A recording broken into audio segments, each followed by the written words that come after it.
ένα περιβάλλον υπολογιστή θα μπορούσαμε να παρομοιάσουμε το μαέστρο με το λειτουργικό σύστημα και την ορχήστρα με τις λειτουργίες του υπολογιστή.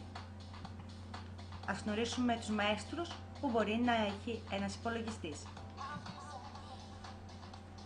Είμαι ο κύριος Windows XP και είμαι ο μαέστρος αυτού του υπολογιστή. Χωρίς εμένα και τους φίλους μου, δεν θα μπορέσει να λειτουργήσει κανείς υπολογιστής. Είμαστε το οξυγόνο τους. Εγώ συντονίζω οποιαδήποτε λειτουργία στον υπολογιστή και με εμπιστεύονται όλα τα προγράμματα χρόνια τώρα. Τι λες, πάμε να γνωρίσεις τους φίλους μου?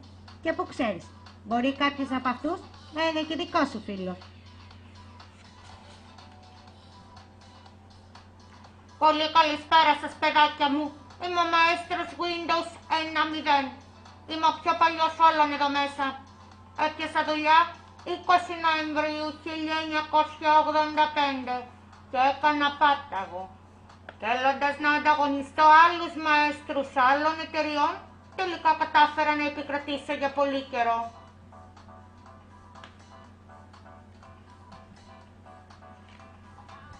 Γεια σας, παιδιά. Είμαι ο μαέστρος Windows Vista.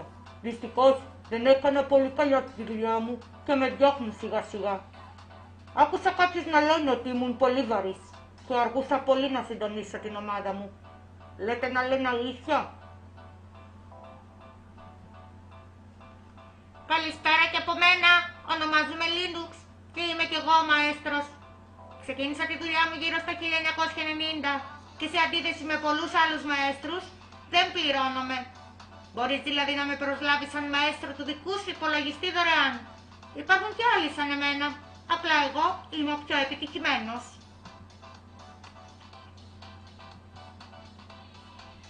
Σας καλωσορίζω κι εγώ με τη σειρά μου. Ονομάζομαι Windows 7 και όπως λέει και το όνομά μου, δουλεύω στην εταιρεία Windows.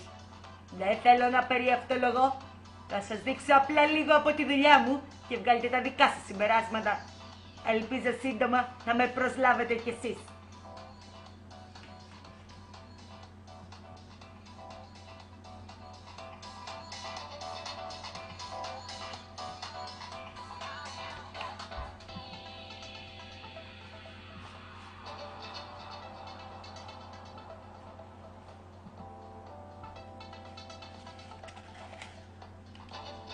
Τώρα που γνωρίσατε όλους τους φίλους μου, μπορείτε πια να εξηγήσετε σε όποιους σας ρωτήσει τι κάνει ένα λειτουργικό σύστημα.